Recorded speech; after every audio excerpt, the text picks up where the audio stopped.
Okay, we're going to be calling this meeting to order shortly.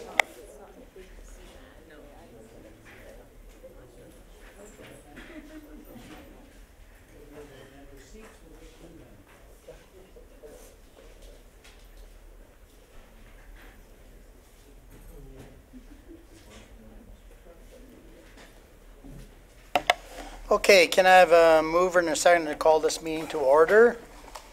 Coughlin, Allen.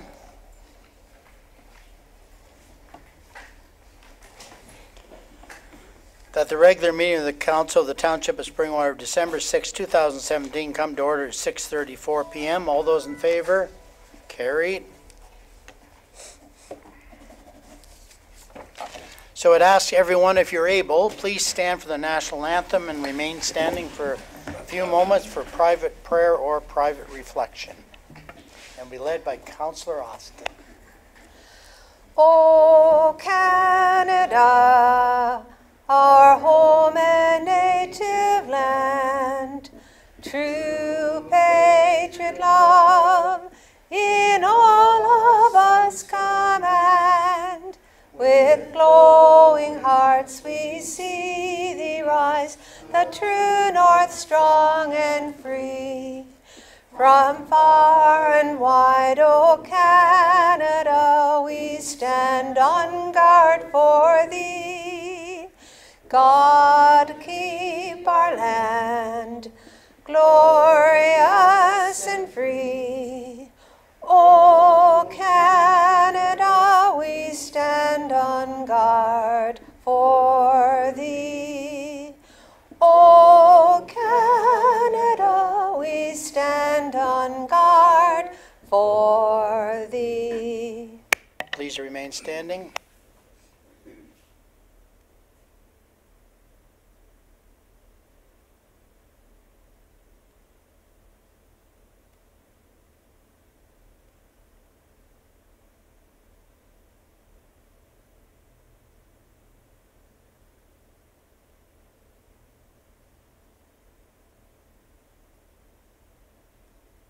Please be seated.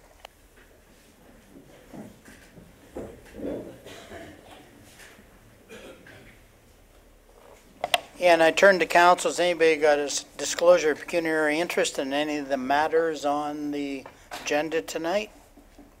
Okay, seeing none, if something does pop up, just mention it at that time and we'll make a note of it. Okay, we have 3 delegations tonight, and so apparently in the last meeting I was called Judge Judy, so I'll continue with that theme. And so we have 10 minutes for the delegations, and so I won't allow you to go over the 10 minutes, just so you know. I'll cut you off. But that'll still be time for council to ask questions after that. But I do need to stick to the time frame tonight because we have 3 of them. And we've been here all afternoon working on really exciting things called budgets. And I want to make sure that obviously we deal with things as efficiently and effectively as possible. So with that in mind, our first deputation is Greg Davidson, Elmville District High School Nunavut Exchange. So please come forward with whomever you would like. And just sit down and introduce yourselves. Pull the microphones towards you because we do stream this live, and there might be some people at home that are, watching and listening and want to hear your story. So yeah, just pull the microphones a little closer to you if you can, please. Yeah, just bend it in the top. It'll just pull it towards you. Okay, so introduce yourself and then carry on from there. My name's Connor. My name is Jessica Bell. I'm Slayer Young. Students from Elmville District High School will Get closer. Speak in the mic as best you can. I know you might be shy and intimidating. Yeah, pull it down. Just pull it down. Don't try and move it. Just pull it down. That's it. Yeah. Thank you. Students from Elmville District High School will be traveling to Cambridge Bay, Nunavut in the spring for a student exchange. The students will be matched with their twins from Cambridge Bay for the duration of the time spent there and here in Ontario. The students from both Elmville and Cambridge Bay will participate in local cultural activities. After a week, EDHS will head home to catch up on any schoolwork missed. After another week, the students from Cambridge Bay will travel here to us, where we will be doing some more cultural activities. The previous 2 exchanges, one to Haines Junction, Yukon Territory, and the other to Cambridge Bay, were very successful. Students from EDHS were given the opportunity to experience the Inuit culture and learn about their heritage firsthand. Experiences Canada is an agency that works with Canadian Heritage. They are providing all the transportation funding between communities. Each community must raise their funds to host their exchange guests. These costs include many activities that we would like to partake in. For fundraising, we will be participating in the Polar Plunge. We sold some pizza kits. We're selling chocolate almonds. We're doing a chili bake sale. We're selling things we make at the Maple Syrup Festival. We're talking with local businesses and more.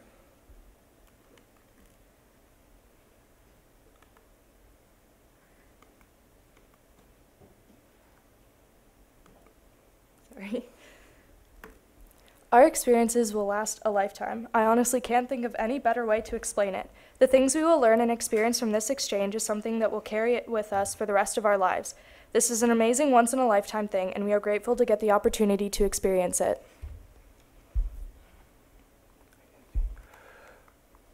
Some things that we do for our community is I volunteer at the Floss Agricultural Society and the Simcoe Muskoka Children's Aid Holiday Hamper Program. I work locally at the Elmville McDonald's as well. I volunteer at the Simcoe County Paramedic Toy Drive every year, as well as I volunteer at the Georgian Triangle Humane Society. I volunteer with a local dog rescue team, Lost Boys Hope Dog Rescue, and I occasionally volunteer at the Wasaga Beach Youth Center.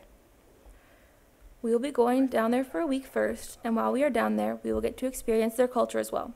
The students from Cambridge Bay are also fundraising so that we may partake and experience things like fishing, language classes, hiking Mount Pelee, and local crafts. We not only will get to do these interesting things, we will also get to meet new people and create new friends we never would have been able to meet otherwise.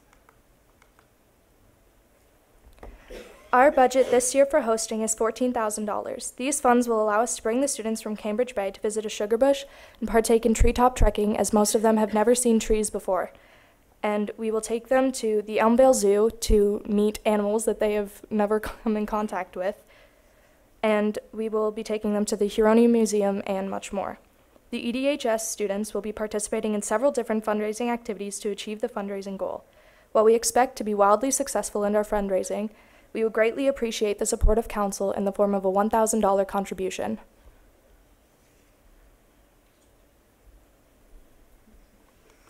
We at EDHS would just like to thank you for taking the time to listen to our presentation and for considering us helping host the Cambridge Bay guests. Thank you very much. Well, thank you. That was very succinct and excellent presentation. You answered a lot of my questions as we went through this. How much is your budget and how much do you want? So that was very, very effective. I turn to council for questions. Councillor Austin. Thank you. Thank you for the presentation of the delegation. And you've explained to us why you want to go, what you hope to learn. Have you spoken to others who have gone in the past and asked them what they learned from or what they took from their experiences there? Have you learned from them? Well, my sister went a couple years ago, so when she came home, she shared with me all the stories that she told me, and she had a great time, and she was so shocked how we live in the same country, but they speak a different language, they live differently, they do everything differently from how we do it here. So she was just so amazed how we live in the same country but do the same things completely differently. Thank you. Other questions or comments? Deputy Mayor Allen. Thank you for the presentation. I think you learned from previous ones putting the numbers in there. So I thank your teacher as well. I think he's getting better as you're getting better at making the presentation. Thank you. I'm in favor of this. I think it's going to be a great experience. Thank you. Thank you. Thank you. So tonight what we're doing is we're receiving the delegation, and can I have a mover and a seconder for that? Councillor Austin, Councillor Coughlin, yeah. Sorry, Mayor French, is it at this point that you'd like a motion to approve the $1,000? I could entertain a motion. Yeah, they are here, so it'd be nice for them to see the commitment. And Coughlin for seconder. Deputy Mayor also. Now, should we just do a separate motion or just amend that one? Okay, we can amend this motion. Councillor Coghlan? Thank you. So if we can just amend it from being received to the council supports them in $1,000, that would be wonderful.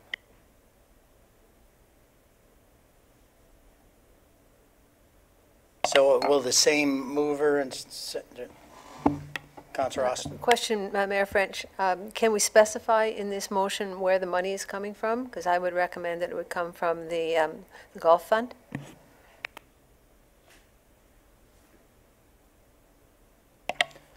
Director Schmidt, is there any money there?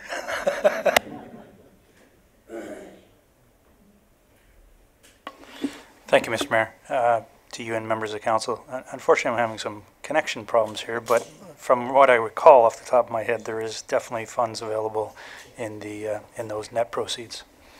Thank you. I thought there was, but I'd sooner have you tell me that. So I know Councillor Coghlan moved the amendment. So Councillor Austin, do you want to second the amendment? Yes. Okay.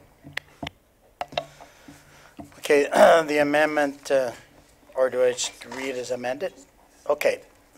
So I'll go back to the original moving by Austin and second by Coghlan that the delegation from Greg Davidson of Elmville District High School and your three names, we should put them in this motion, and be received and that council approve a $1,000 contribution to be funded by proceeds of the Springwater Swing Golf Tournament. All those in favor? Carried. And so just everybody that's watching or out here in the audience, those are not tax dollars going to fund this trip. So thank you for your delegation. Thank you, Thank Mr. you. Mayor. Thank you for your time.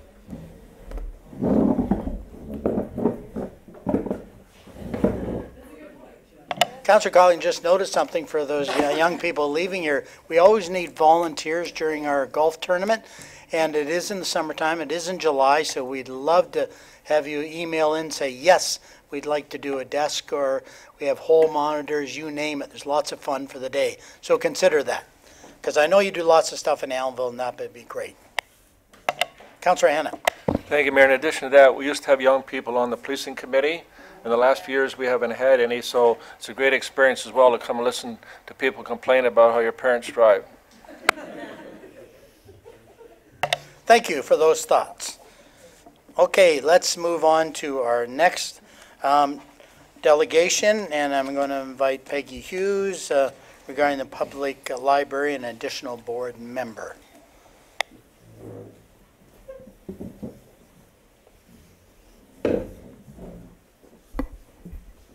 Thank you, Mayor French and Council.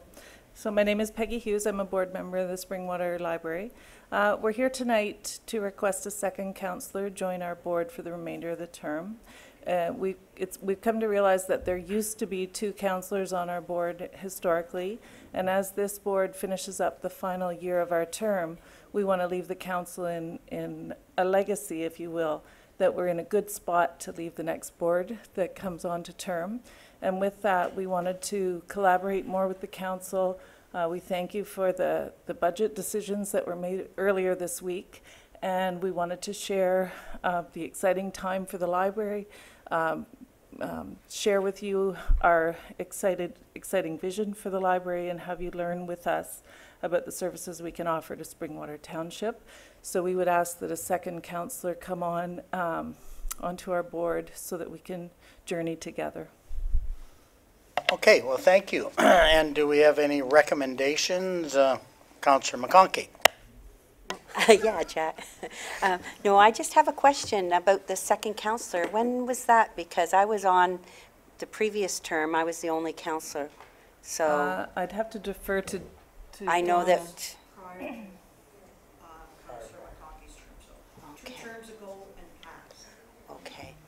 And sometimes it's nice to share with council what the responsibilities and what you do at the library, because honestly, my first term, I didn't sign up for the library, but I was asked to be on it because I really didn't, you know, I thought it was going to be exciting to be on the policing one, but of course all the guys signed up for that, and you know, then I was told which ones I would be on, which was the Heritage and the Library. And I enjoyed them. And I had no idea what I was getting myself into. So sometimes before you maybe ask for it, you might want to just give a little overview of what's expected of counselor. Very good point. So if you want to touch on that, Peggy? So we, thank you, Mayor French. We meet monthly, and sometimes there's subcommittees. So we have a subcommittee for policy development and revision. And we had a subcommittee when we hired our new CEO. A separate group developed job descriptions and hiring criteria to hire the new CEO in. We meet monthly to determine different services that we're going to offer. We get reports from the librarians. We review stats that have come through that they're capturing, such as circulation, online web, internet web access, programming and the numbers of programming. We work with the CEO to determine staffing and where the staffing hours should be and what, Councillor Coghlan, can I ask you to step in on your councillor duties? Councillor Coghlan? Thank you, Mayor French. The library board it's wonderful. The group of women that are on the board, which would point out that there is a missing demographic in that there, gentlemen. Mm-hmm. So the group of women that are on the board are absolutely dynamic. The meetings are efficient. They go through it. It's wonderful. It's been a great experience to learn from them together. There is momentum in these libraries, and the more people we have advocating for the libraries, and as this council has shown earlier this week, we're getting behind it and we're moving forward. So to have another council member there with us to continue to build the library to what we see it to be would be a great asset for this council. Councillor Anna. Thank you. Does the councillor member on the library board committee have voting powers? Does that member vote? Like, does Councillor Coghlan get to vote on stuff? Yes. So having a second person on there, would that be affecting the balance, you say, of the voting? They would have an effect on the vote, yes. Thank you. Councillor Coghlan? I'm curious if the question, may, and correct me if I'm wrong, but having an additional member of council there, would that outweigh the vote of board members separate from council? There's a policy that determines the number of councillors versus the number of public members on the board. And this wouldn't contravene that policy. Okay, well, I just don't see the purpose for this, but it's not up to me because I won't be on it, so thank you. Okay. Okay. Is there anybody in particular that you have in mind, or have you talked to anybody? Since Councillor Coghlan is our current member on there, is there a willingness of any other councillors that would like to be a member? Well, that makes it a lot easier. So if someone wants to, well, actually, what we'll do, we're going to receive yours. And if you want to wait, might be 20 minutes. If you want to wait around, I will bring the bylaw or the notice of motion forward after our question period, and you'll see what the outcome is. Okay? Thank you. Hey, sorry. Councillor Austin? Mayor French, just to point out, I was a citizen member on the library board from 2006 to 2010, so I'm familiar with the board. Thank you. Not as well as Councillor Coghlan. Okay, thank you. And so I need a mover and a seconder to receive the delegation. Allen and Coghlan. That the delegation from the Springwater Public Library be received. All those in favor? Carried.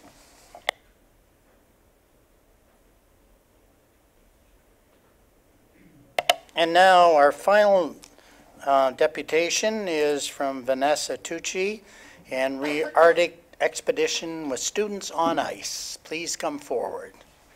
And I talked to all of our delegates in advance, the same, our 10-minute time limit. So with that in mind, carry on. My name is Vanessa Tucci, and I'm a graduating student at Elmville District High School.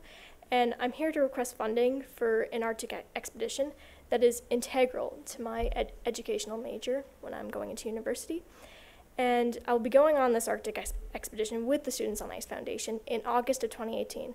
And the following presentation will detail everything you need to know about it. Thank you.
If you have any questions, I'll be happy to.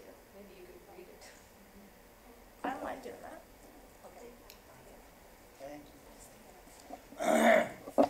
Yeah, we're having some difficulty with streaming live here from the internet. So do you want to maybe talk about some of the things that are further on, and what I suggest also just kind of email us the link and that, and we can all study it on our own, but maybe you'd like to talk about some of the specific highlights. I can elaborate. Yeah, please. Now, I want to clarify that though the trip does cost $12,900, I'm not asking for that whole amount. I'm expecting more or less somewhere between $500 and $1,000.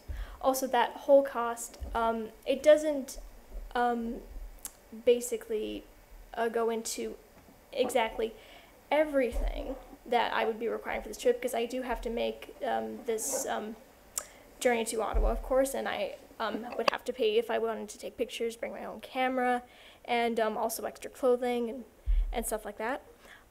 Also, this whole trip, the focus of it, it's cultural, and it also has a scientific and a global climate change. It focuses mostly on global sustainability, which is something that's very integral to my major. I'm going in to University for Engineering, and I wanted to integrate this trip with that because, one, it's an environmental major, and I think it's very important for people who are building the automobiles, the infrastructure of the future to go in with a mindset that is set on making things so that the future people can have a future, basically. And this trip also is important to me personally because I value global climate change and making a difference in that, so to speak. And I think just even the idea of just seeing all this, seeing global climate change as it happens, going into these workshops, looking at the environment, into glaciology, the wildlife that's being affected. We even in the trip in 2016 specifically, they were building drones, they were kayaking, they were interacting with Inuit elders, polar scientists, and this trip specifically is also endorsed by the Prime Minister. He did a bunch of speeches with it, and he's expected to also do one in 2018 as well. So there is a lot going into this trip. There's just so much that goes into it. And for what it is, it's not as if we're just going to the Arctic Circle. We're going through Nunavut, we're going through Greenland, we're going through Quebec and the Northwest Territories as well. We're visiting native villages, and basically it's what's the word I'm looking for? It's a culmination of all the things that the Arctic stands for. And I want to be able to experience that, because ultimately what I'm going for is the science aspect of it, because I want to be able to do things in the future that have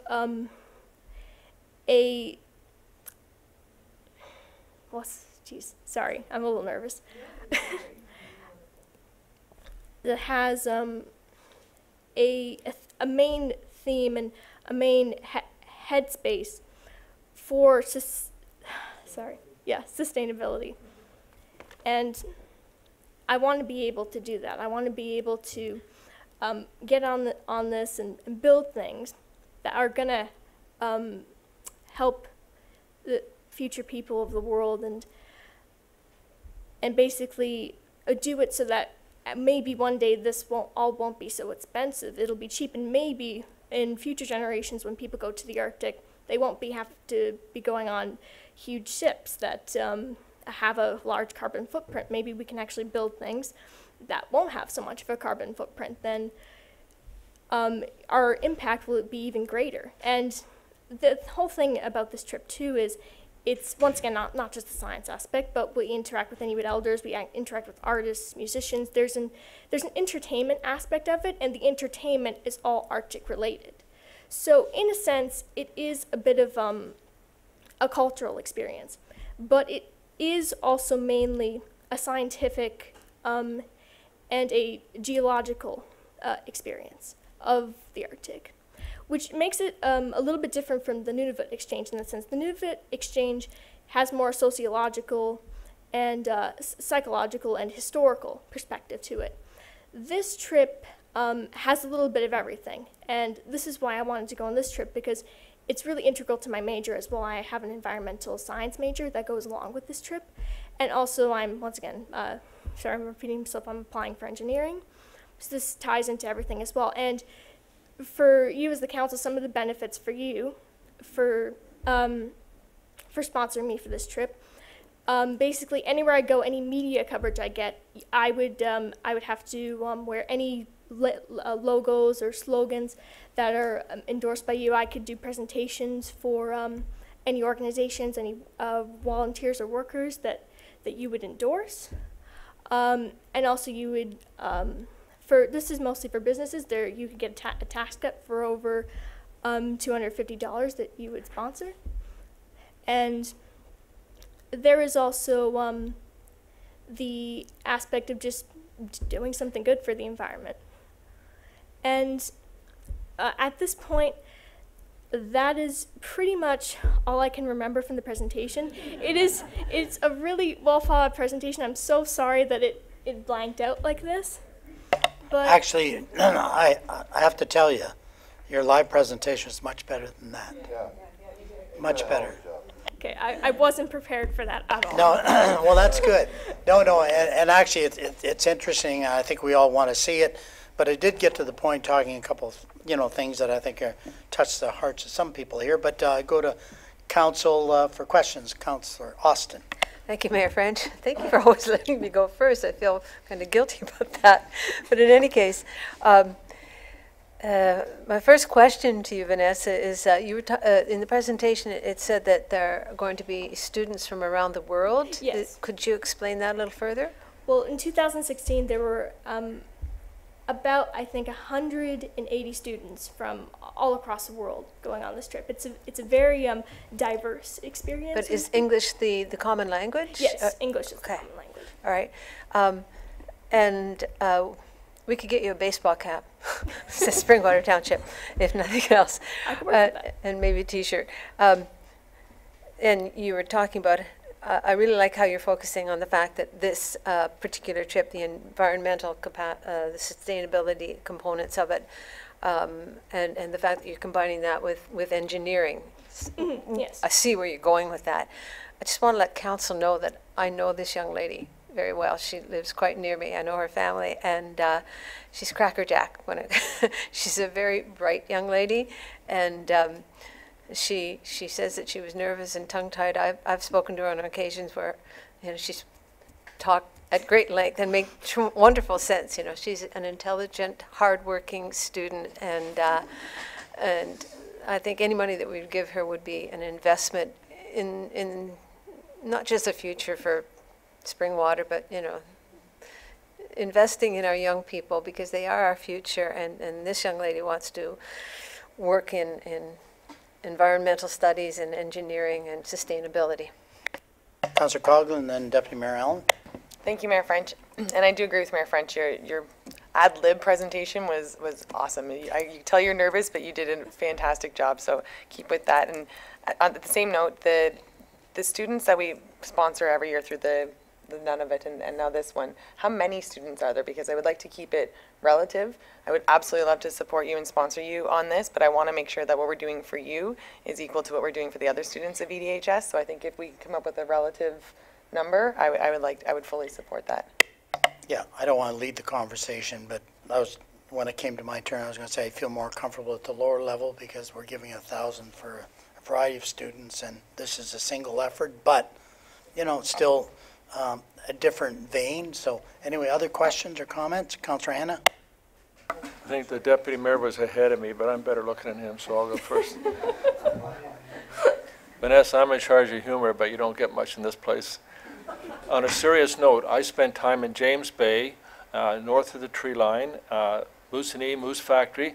My best memory for me was I got my hands on a polar bear soapstone carving. If you can get yourself a soapstone carving, it's something you will treasure, so I would try to save some money and get one while you're up there. Thank you. They take cash. And my apologies to Deputy Mayor Allen. Never want to upset Councillor Hanna, so that was a very good presentation. You're going to make a dynamite engineer. And we look forward to the presentation you're going to bring back to us after this trip. And please don't put it up there, just say it to us with some pictures, because you're a good speaker. I support $500 towards this would be what I would be agreeable to, and I wish you all success. Thank you. Any other comments? Okay, would someone like to move and second can we change it without going through an amendment process? Okay, so a mover and a seconder to receive it. Allen, Austin. Okay, we do need to amend, so if someone wanted to move to amend to provide the funding. Allen, Ritchie.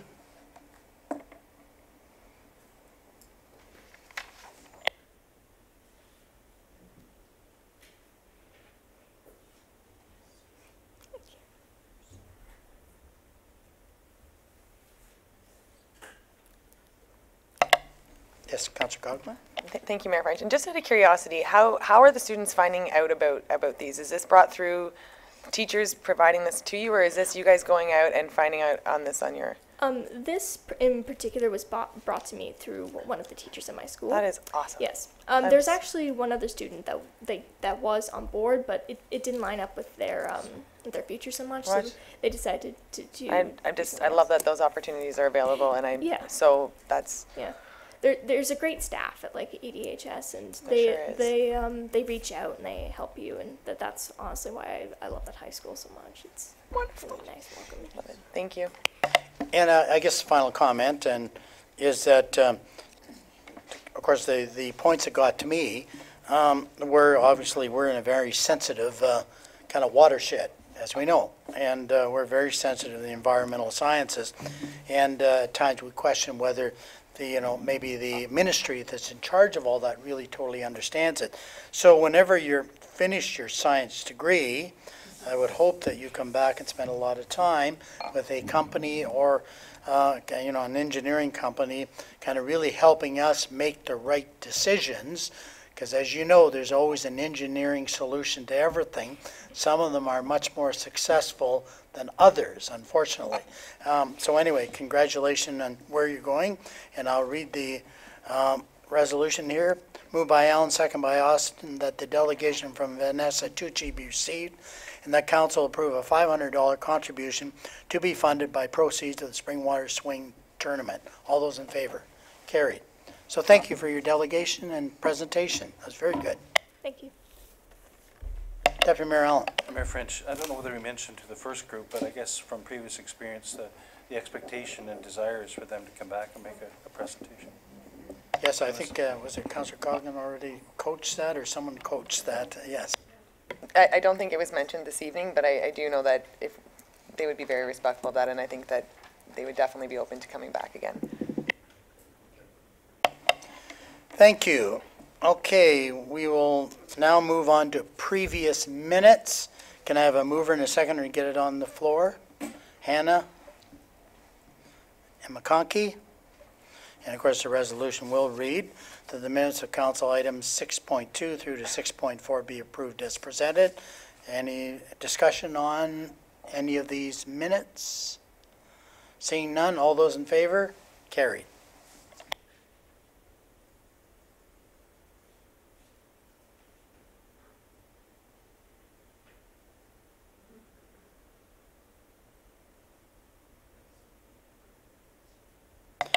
And now I need a mover and a seconder for the minutes of boards, committees, and other organizations. Get it on the table. McConkey, Coghlan. I think people are running out of gas up here. That the minutes of boards, committees, and other organizations, items 6.6 through to 6.13, be received as information. Any of these we'd like to pull and discuss. Councillor Austin. 6.10.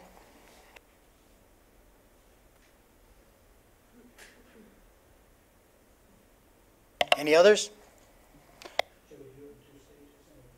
Is it a comment or? A quick question. Okay, please. Question, Mayor French, is to either you or Deputy Mayor Allen.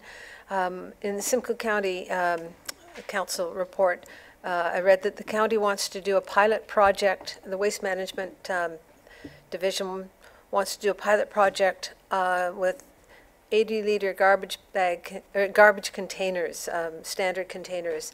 And they indicated in the report that they would pay 50% of the cost of the container. Are they implying that the household has to pay the other 50%?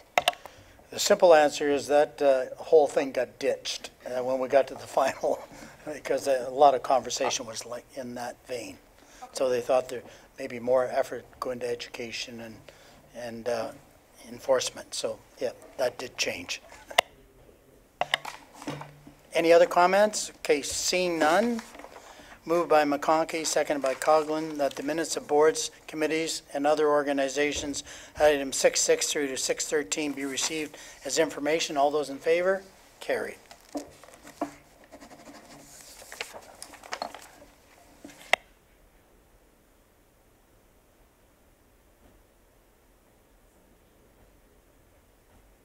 Okay, it is now,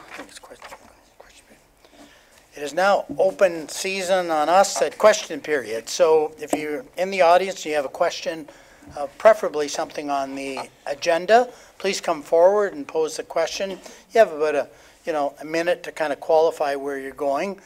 We do set aside 10 minutes and kind of maximum 2 or 3 minutes for each individual. But I invite you to come forward if you do have a question on anything.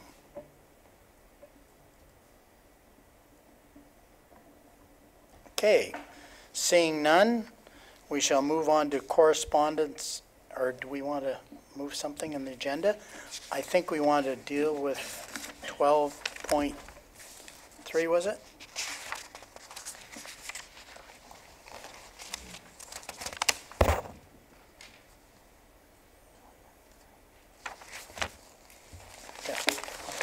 So that is the appointment, the actual motion of appointing the person to the library board. So the mover, I guess, was Councillor Coghlan. Do I have a seconder? Deputy Mayor Allen. Katie Austin.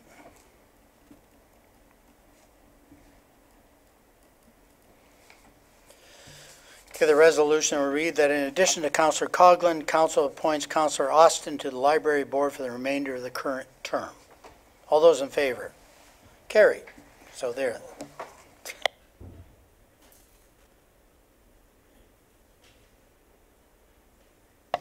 Now back to our regular programming. Correspondence and information items. I'll let our clerk get in order here first. Can I have a mover and a seconder? McConkey and Coghlan. That correspondence and information items 8.2 through 8.3 be received as information. Any questions or conversation on that? Seeing none, all those in favor? Carried.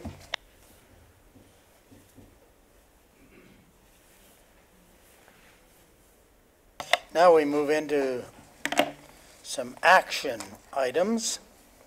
And I need to get this on the table. And this is regarding the community improvement program and funding and a specific application, Idle Francis. And it'll read that the report from the junior planner regarding C1-2017-002, Idle Francis, dated December 6, 2017, be received. That council, having considered the application presented, the requirements of the community improvement plan and total funding requested, direct as follows: that either the application be approved and the mayor and clerk be authorized to execute the appropriate agreements, or that the application be refused and the applicant be so notified. Can I have a mover and a seconder to get it on? Austin and McConkey. Okay, the floor is open for questions and comments. Okay. Oh, Councillor Austin. I support this motion. I happen to know the owner of the business. He's a very active member in the community, and I think it will be a significant improvement to the overall looks of the downtown. Okay. With that in mind, are you choosing option A, which is to authorize and execute the agreement? Yes. And the seconder agrees? Councillor, okay. So all those in favor? Carried. Thank you.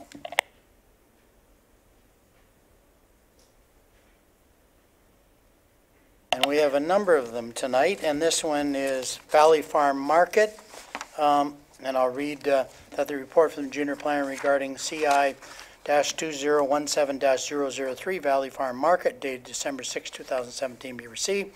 The council, having considered the application presented, the requirements of the community improvement plan and total funding requested, direct as follows. A, the application be approved and the mayor and clerk be authorized to execute the appropriate agreements, or B, the application be refused and the applicant so notified. So can I have a mover and a seconder? Coghlan and McConkey. Okay, questions, comments on this one? Councillor Austin. Again, I know the owners of this particular business, and they are excellent business people and a very prosperous operation. They're on Highway 92 on the way to Osaka Beach, so a lot of people will be seeing their sign. Their sign is worn out, and it certainly would be lovely to to have a new sign. And I think it just overall improves the look of prosperity in Springwater Township. Thank you. Any other comments? Councillor Coghlan, do you have a comment? No, I just wanted to move that it was approved. Okay. Okay, and so Option A. we're moving option A, which approves. All those in favor? Carried. Councillor Austin? Thank you, Mayor French. I asked by email, I asked the Director of Finance about, like, we originally budgeted $50,000 for the community improvement plan. I asked him, is that $50,000 every year? And I believe, Mayor French, through you to Director Schmidt, I believe that's a one-time only $50,000. Is that correct? And so the remaining funds will $50,000. Maybe we'll have Director Schmidt explain it. $47,000 will carry on to next year. Is that correct? Thank you, Mr. Mayor. Through you to Councillor Coghlan, or Councillor Austin. It's been a long day. You're correct. When the CIP program was approved by Council, Council approved a $50,000 seed or funding towards the program. So essentially it is one-time funding unless Council provides additional funding in the future. So essentially these two applications this evening would draw down on that $50,000, and there would still be roughly $47,000 remaining in the available funds. Thank you. Actually, as a follow-up to Councillor Austin's question, so that was in our budget year, right? The $50,000. So we have to decide if we put more funds in 2018. That's where I want to clarify. Are you rolling it over? Thank you, Mr. Mayor. Through you to members of Council. Yeah, the 2018 budget already includes an allocation for $50,000 with the offsetting funding. So essentially it's a net impact of, no net impact to the taxpayer, but there are funds available in the 2018 budget.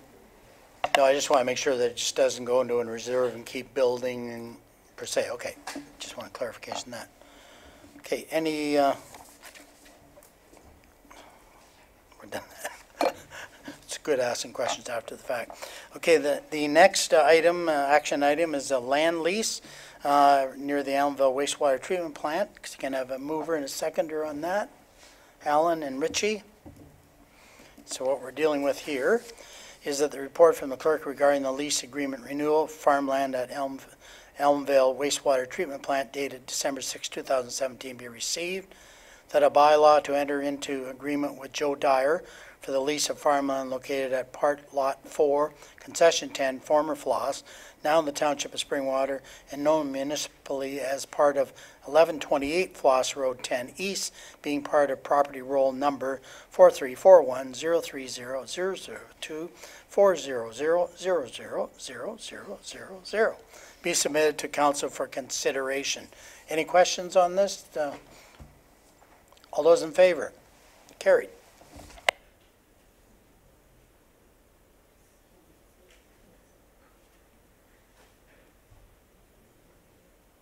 Okay, now actually I should have moved this one up because I see people in the audience here.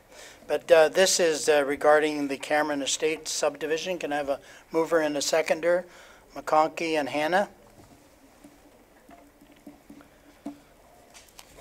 That the report from the Director of Planning Services regarding SU-2016-001 and ZB-2016-015 Cameron Estates subdivision dated December 6, 2017 be received, and that the attached draft plan and conditions be submitted to the County of Simcoe for approval are hereby endorsed subject to minor modifications, and that the draft zoning bylaw as presented be adopted.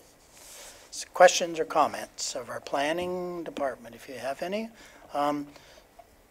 I know we've seen a lot of this information before. Maybe just give us a 30-second overview, Director Spagnuolo. Thank you, Mayor French. The official plan amendment for this subdivision was approved by the County of Simcoe on August 9th, 2017. After much discussion between the developers and the agencies, draft plan conditions have been formulated to everybody's satisfaction. The development is planned to be phased in, with the first phase being 43 residential lots, the second phase being 44 residential lots for a total of 87 units. Planning staff is of the opinion that the application conforms with the policies that are in place under the current policy regime and is endorsing and recommending the approval of the subdivision along with the zoning bylaw amendments subject to minor modifications. Any questions? Councillor McConkey. Just a comment, I'd just like council to look at this, and when we're looking at the recreation plan, that how it is important that we do still focus on the tennis court and the basketball net that's going to be going at Berry Hill Road and Seaton Road at the park there. And I really think we have to focus on that as a community park. It's one of our largest parks, and it would be servicing these residents. And we just passed a splash pad this evening to look at for Elmvale. And this would be an area of consideration that I would think in my area that could potentially be for a splash pad, because there is a lot of development in the area and it's close to the people for Stonewood Manor. So it's just something to consider. And I thank the development community for also being a sponsor towards improving that park. Thank you.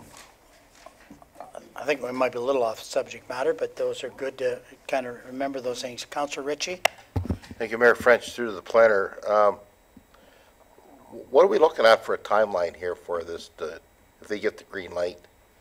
Can you tell me when this can get rolling here? Well, we'll go to Director Spagno maybe for some approval timelines, and maybe we'll speak directly to the developer, Mr. Smith and Mr. Sheridan, to give us an idea of what their big picture, assuming the approvals come into place. Maybe the timeline and approvals first, Director Spagno. Thank you, Mayor French. Through you to Councillor Ritchie. From an approval standpoint, I can't speak for the county. Because the draft plan conditions have been vetted through all of the authorities ahead of time, and everybody is in general acceptance with the conditions, I would have to say that there's no reason why the endorsement and the final approvals can't move forward within the next couple of months to County Council. However, that is subject to county's timelines and their ability to move the applications forward. What staff would do is actually forward the zoning bylaw amendment to council for consideration with wording to have the bylaw approved with the whole provision at the next council meeting on December 20th. Follow up? So we're comfortable with it. It's at the county stage then, Director of Planning? Director Spagno?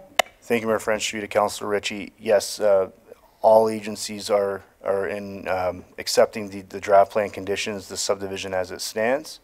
So it's just a matter of getting the endorsement from council to move it over to county for final approval.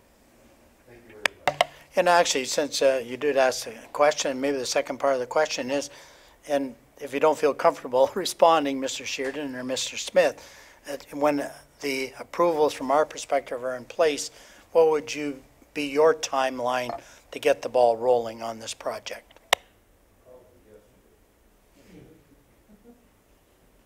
Well, we would like to move forward as soon as we can. Having said that, we still have to go through the Ministry of Environment for their approval for ECAs, for sewer, for water, for town nets.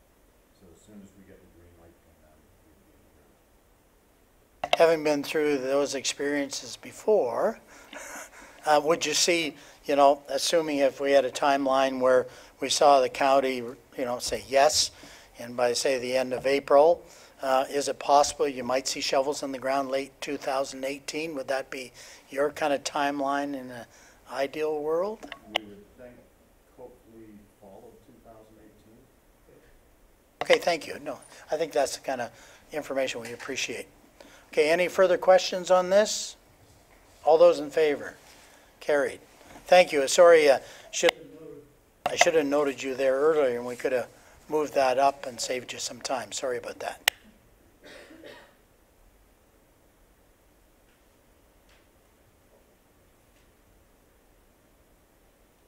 Okay, the next item is fruit and vegetable stand licensing. Can I get this on the table? Moved by Coughlin, second by Hannah.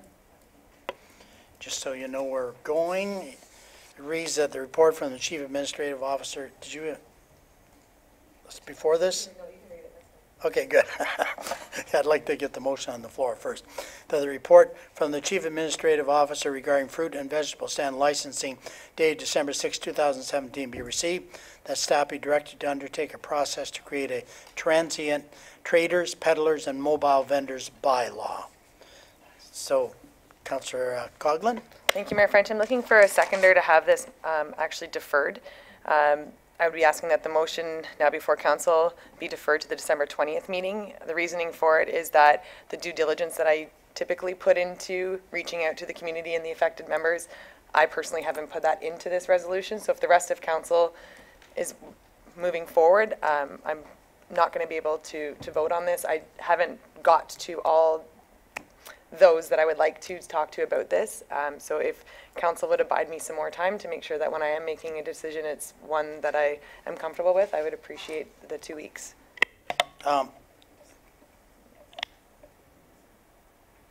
Yeah, first of all, actually to discuss that, so we need a seconder before we can discuss it. To the deferral? I'll second that. Okay. And comments on the deferral? Councillor McConkey? Prior to the deferral, I think the staff report, I was unclear, even reading the staff report, who the impacted and what the targeted audience was, because I do have vegetable stand in my area, and I don't really understand if they're going to be impacted. So I sort of need a little bit, I wouldn't mind staff speaking to it this evening, as well as, like, I don't mind it being deferred, but I'd like staff to speak to it, so I do get more clarification on the report. Okay, I mean, my understanding was that we're outsiders, but anyway, I'll let staff speak to it. Is there anybody else that wants to speak to the deferral? Councillor Hanna?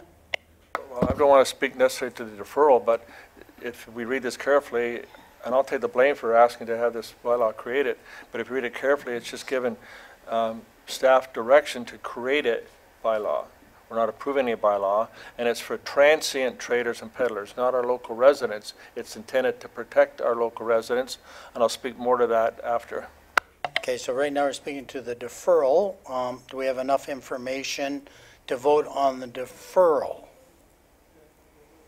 to December 20th is the suggestion. So all those in favor of the deferral? Opposed? Okay, that motion is lost, so we go back to the main motion, correct? Okay, so let's discuss the report that was presented. Deputy Mayor Allen. Yes, Mayor Frantz, thank you. I think with the bylaw coming forward, there'll be enough opportunity to get up to speed as we individually feel we have to, and bring up the points and debate it at that point in time. So, Councillor Hanna? Thank you, Mayor French, and I have to thank CEO Brindley for assisting me on this and preparing this, because we've had discussions related to transients, people from outside of Springwater Township that come and set up fruit markets, if you like, on our highways, and we really have no control over it, basically, if it's on private property. So this would give us a vehicle to help protect our residents and make sure that those vendors set up properly. My question, in addition to this through to the CAO, is that will this cover the people that go door to door, the high pressure salesmen that try to get people to, lock into these hot water tank contracts and natural gas complaints? We hear Lawn Spring things, and where seniors are getting impacted, and we hear about it occasionally at our policing committee. So if this bylaw would help control that and protect our residents, I would think it'd be a great addition. CEO Brindley, do you want to comment generally? Because when I see peddlers, that's what I assume it means, but maybe you can speak to it if that's going to be kind of all encompassed in a bylaw. Thank you, Mr. Mayor, through to Councillor Hanna. Yes, in researching this bylaw, and forgive me for the time it took, because I was looking specifically at essentially the market gardens, looked everywhere and you couldn't find information, and then, I should have consulted a lawyer to begin with and found out what a transient trader, peddler, and a mobile vendor was. Yes, what would happen, it won't prevent people from knocking on your doors, but when we hear them, they actually have to license through us, and we can set a fee. So each of those peddlers would have to come to us and actually pay for a permit, which becomes a disincentive in itself because they don't want to do that. And so from the standpoint, it doesn't affect that. I just want to address a few questions that it wouldn't impact existing operations. And clearly what the bylaw would do on the base here is that anyone, example, who might have a chip truck at the Elmvale Fall Fair or Elmvale Maple Syrup Festival wouldn't be impacted either because they're approved through a different method. This is essentially dealing with people who operate from trucks, people who are on private property, example, the Hewitt's Market Garden you see along Bayfield. And the other side is, once again, the mobile vendors, it's like ice cream trucks and things like that. So it's meant to license those. But at the same time, this is just a very high-level report saying, do you want us to spend time investigating this and actually creating a bylaw? This right now is just high-level, and do you want staff to invest the time in doing this? Follow-up, Councillor Hanna? Thank you. And the other one I should have mentioned that I get complaints about is the folks that come around and want to spray people's driveway. Sometimes they get money up front and they don't come back. So would they be licensed as well? And by licensing them, I guess we'd be able to ensure there's some credibility that people are going door to door, if you like, trying to take advantage of some residents. CEO Brindley? Through the mayor, they would be considered a mobile vendor and have to still be licensed. Councillor, I'm not sure, I'll go to Councillor Coghlan first, then Councillor McConkey. Thank you, Mayor French. Residents who own farms in Springwater, who are not in a high traffic area, who then take their vegetables to a different location within Springwater that is a higher traffic area, they would now have to go through this process? Yeah, because it says about where they It's non-residential, so I just want to be very clear on what this is and what I'm asking staff to do, because this does impact quite a few local residents. CEO Brindley, yeah, clarify that, like, to me, transient someone from out of town. No, thank you, Mayor. And I can see Councillor Cog's concern with the language. We can ensure that we protect our taxpayers in the bylaw, because that's what we would do. This is really to impact those people who come from outside our community and sell inside our community. But we would ensure, obviously you will see the bylaw, we will ensure that it protects existing residents, even if they would be looking at selling in a different location because their current farm might not be on a high traffic road. But that could be incorporated into the bylaw. Follow up? Thank you. And also knowing what those costs are going to be, because sometimes these vendors provide a service that residents of Springwater are desiring. And if this is going to push them back or not let them come, and I want to be very clear on this, so if you can, who's ready? I think, CEO Brindley, I guess part of our job is when you bring back the draft, that's where we start picking it apart and changing amounts and language and whatever. CEO Brindley? Yeah, Mr. Mayor, through to Councillor Coghlan. By law, we can only charge the true administrative cost. So we can't make it, example, if council didn't want this, they couldn't say, oh, let's charge $1,000. No, we can only charge what the actual administrative cost would be to process the permit and issue the permit. So I don't doubt in the past municipalities would do that, but now it's illegal. We have to essentially, the cost has to relate to what the expenses are. And in that report, is it possible to have the expenses on, what I'm saying is if we issue this license, and then in order to, if someone's doing it without a license, we have to send bylaw out to issue that. So is there a revenue generation, or are we now back to where square one, cost neutral? So if I can just get that, what the cost would be for our accrued costs through bylaw in order to enforce this as well. CEO Brindley, any comment on that? Thank you, Mayor French, to Councillor Coghlan. We will vet that through the next staff report, because there are municipalities, I've now have a number of examples of bylaws from other municipalities, so we will vet is what the permit cost is. Yes, this is an impact on our bylaw enforcement officer that would then have to essentially manage this, and at the end, whether it's really a cost or a negative, that will be determined. I will come back to council with that. Yeah, Councillor McConkey, and I just want to comment that we are only given direction that they kind of create something. Creating something and not understanding what we're creating is two different things, and I want to be very careful here because I do have a vendor, and as we know, farm families sell their farms. It can be sold to somebody else, but they're still operating, and they could be operating a market in front. So in the end, I trust, like you say, I have a vendor that's very big, and I don't believe they have to license today, and I don't want to have them licensed tomorrow. The other thing is we have a chip truck. And honestly, chip trucks and those trucks, they're the way of the future. We don't have the space. We don't have restaurants in Springwater. Why don't we have, you know, like you see weddings and stuff where they do have a lot of things. So I don't have a problem with them coming, and yes, if they have to be licensed, that's fine.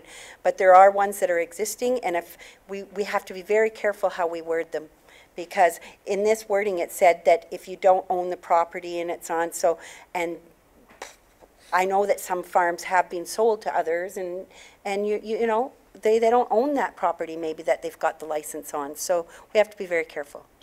Thank you. Any other comments? Okay, hearing it, are we agreeable to kind of have them continue? All those in favor? Carried. Thank you.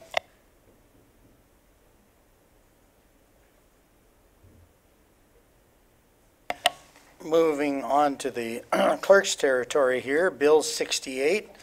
And I need someone to table it, and I'll read it just so you feel comfortable with it.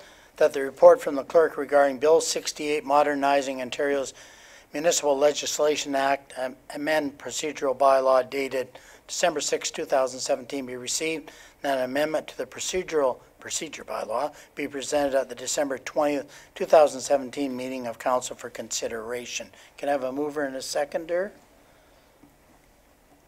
Hannah and Coughlin. Okay, questions, and I'm sure the clerk will be quite happy to answer them all. Okay, Madam Clerk. Yes, thank you.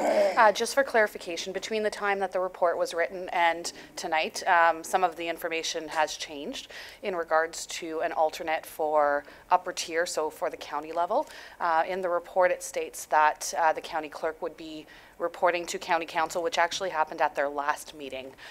So I will be bringing forward a report at the December 20th meeting for council to decide whether they would like to appoint an alternate at this time, or if council would like to wait until the new term of council before appointing an alternate to county council. Any other questions? Councillor Austin.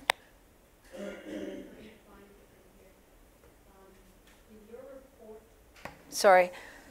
In your report, through you, Mayor French, to the clerk, would you explain, two parts that I want you to explain. First one is item 3K.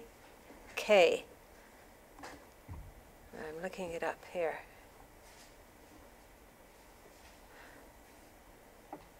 Yes, I don't understand what that was about. Madam Clerk. Thank you. Effective January 1st, 2018, there are new provisions where municipalities may enter into closed session. Okay. This is one of the new allowances. So it states a position plan, procedure, criteria, or instruction to be applied to any negotiations carried on or to be carried on by or on behalf of the municipality or local board. So it's very vague. Yes. We're not too sure of details until the Ombudsman's office starts investigating closed meetings with the new allowances. We won't really know exactly what the restrictions are, but right now we have to take it as exactly as it reads. So at this point in time, you wouldn't be able to give me an example to explain what 3K is? Madam Clerk. Anything that is a negotiation carried on or on behalf of the municipality. So it's pretty vague. Okay. Very vague. All right. And the other question was on page 5 of your report, section D, small letter D. Page 5, section D.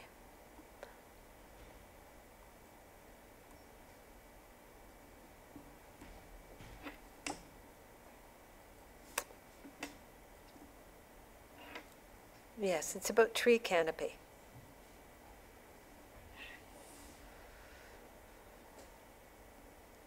So it's talking about some sort of changes. March 1st has something to do with tree canopy and that. Okay, so it means that we're going to be adopting a policy about keeping a lot of trees and natural vegetation. Is that how it reads? That's what it's about? Madam Clerk. Thank you. Yes, so as of March 1st, 2019, all municipalities, it's mandatory that there be a policy with regards to protection and enhancement of the tree canopy and natural vegetation. Okay. We're not too sure exactly what it might completely encompass. So I That's take to it we come. don't have one policy right now then? Actually, just a quick question maybe to Director Spagnol. Do you see that becoming part of our, maybe even our official plan, depending on how the policies come down? I know that's a pretty broad question at the moment, but maybe you'd like to comment. Mayor French, it could become part of the considerations through the natural heritage portion of the township's official plan process. However, that would have to be done through the background studies that would result as to what's required from the provincial policy statement, the growth plan, and as such. So it could be a consideration. Thank you. Any other questions on this? Seeing none, all those in favor? Carried.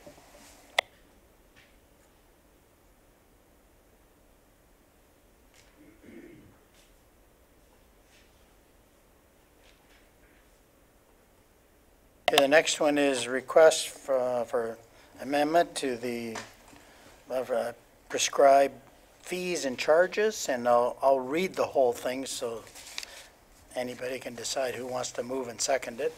That the report from the Director of Fire and Emergency Services regarding bylaw 2013-006, a bylaw to prescribe fees and charges and to amend bylaw 2005-142 as amended, dated December 6, 2017, be received, and that bylaw 2013-006, a bylaw to prescribe fees and charges and to amend bylaw 2005-142 as amended, be amended to add under the section emergency response, emergency services provided in response to Hydro One power distribution and delivery lines, fee, current MTO rate, and that bylaw 2013-006, a bylaw to prescribe fees and charges and to amend bylaw 2005-142 as amended, be further amended to add it under the section emergency response,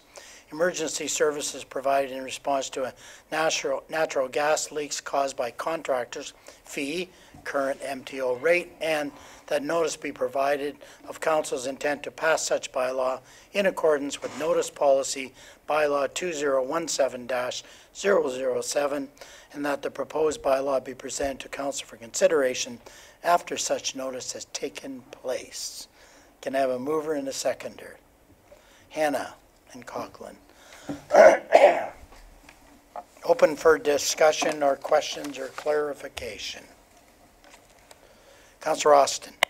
Thank you, Mayor French. Through to you, to the Chief Gavet. I take it we're making a decision tonight to move forward with this, and we have to wait 2 weeks, so we would be voting on the bylaw amendment on December 20th. Is that correct? Madam Clerk.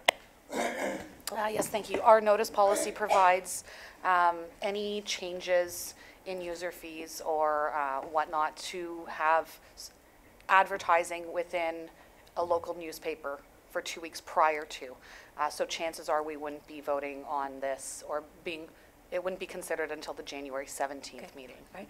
And are we required to notify these two agencies specifically?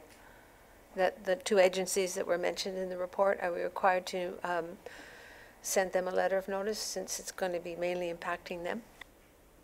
Director Gavet, do you want to comment on that? Thank you, Your Worship. Through yourself to Councillor Austin. We're not required to, but we've tried to have a relatively inclusive relationship with both agencies, and they've both been very helpful. In Hydro One's case, telling us exactly how to build them successfully, and Enbridge for enabling us to bill the responsible parties going forward. What we had done when we invoiced them this year for the first time as a trial, to try and release some of the burden of these often extended duration incidents, is to recover the costs from the people that could have prevented it, in this case the distributors. So when we sent them the bill, we sent them a copy of the bylaw and explained how and why we felt we were able to collect. They told us why they thought we weren't and suggested the way forward. So it would be my intention that should this be successful and the bylaw gets changed, that we would use a similar approach, include an updated copy of the bylaw and an explanatory letter with the first invoice. And I guess, Chief Gavet, it is kind of surprising because, you know, they come and with their altruistic approach in that, and have good communication with us, do presentations Council, I'm surprised that they be resistant and paying obvious costs for situations that they may have created. And to get down to the nitty gritty of the fine print of a bylaw is somewhat surprising. Do other services experience this issue, or are you aware of that? Thank you, Worship. I'm not aware of any other services that bill. We've had the ability to do so, but because of the wording of the bylaw, we weren't particularly successful. Just for point of clarification, with Hydro One, it's their risk management department, I guess, that approves invoices that they haven't typically received in the past. So it was their team that I spoke to as opposed to the regular distribution people.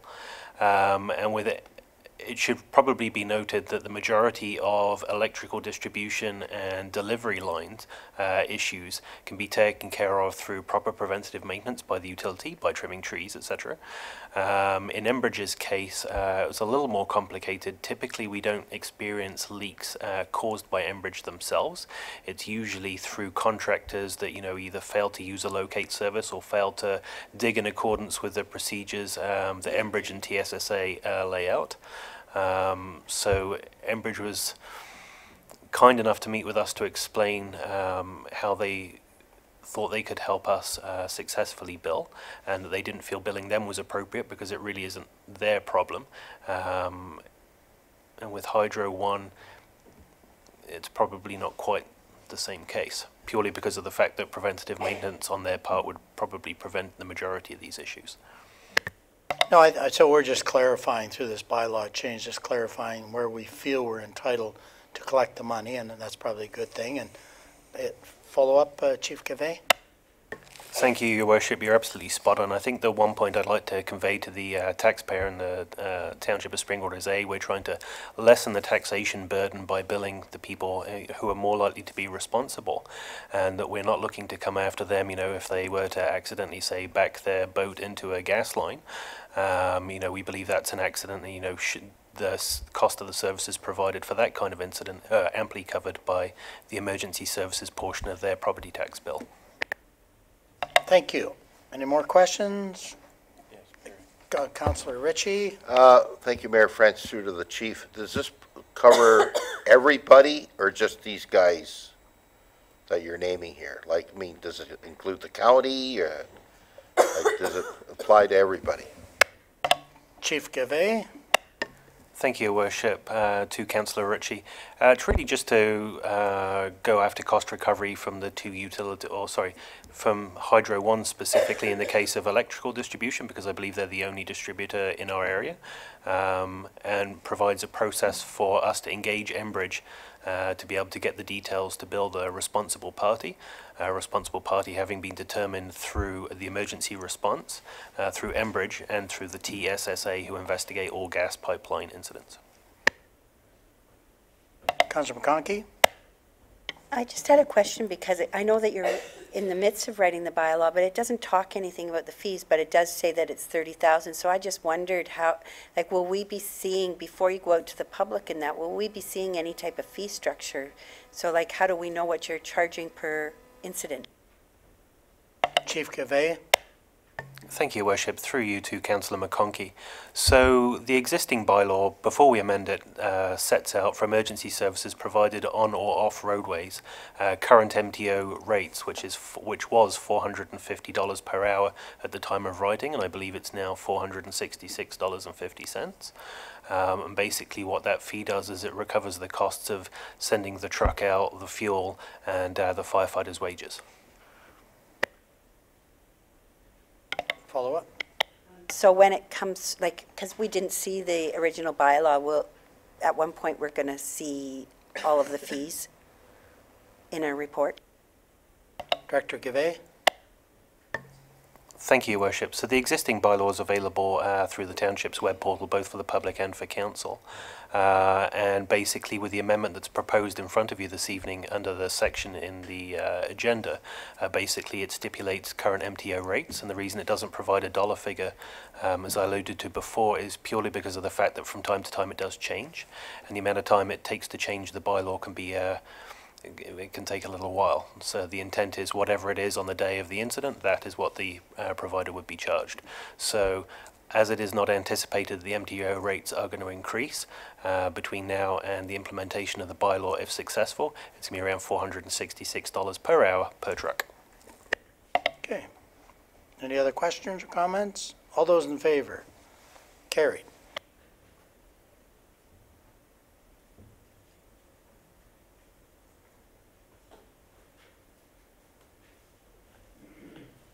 Okay, moving on to information reports. To get it on the table, can I have a mover and a seconder? Hannah Coughlin. Any of these you would like to pull for long discussion? Okay. Is there anyone who would like to pull? All those in favor? Carried.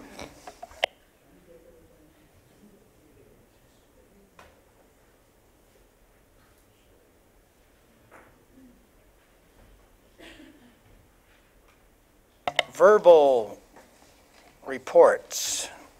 Official plan update. Thank you, Mayor French. I'm happy to report that staff has received the revised versions of the background study, or sorry, the discussion paper and the growth management strategy. We'll be doing an internal review prior to circulation for council internally and to the agencies for comment to get that process moving now that those revisions have been picked up as part of the revisions required for the growth plan. So you can expect to see something for internal review very shortly. Good, thank you. The ball's rolling. Councillor Hannah. Thank you, Mayor. Brent, is there a cutoff date for submissions from commercial people or business people that want to submit some kind of a program into the official plan? Is there a cutoff date for that? Director Spagno. Thank you, Mayor French, through to Councillor Hannah. We don't have a cutoff date for receipt of comments throughout the entire process. This is the discussion paper to go and outline key issues or considerations that should be looked at through the official plan process. So we accept comments right through the entire process for consideration. Yeah, no, that's a very good point. And Councillor Hannah, yeah, if there's any new ideas, now's the time to throw them out because it may become part of future discussion papers. Okay, any other comments or questions on official plan update? Okay, Director Spagno, economic development update.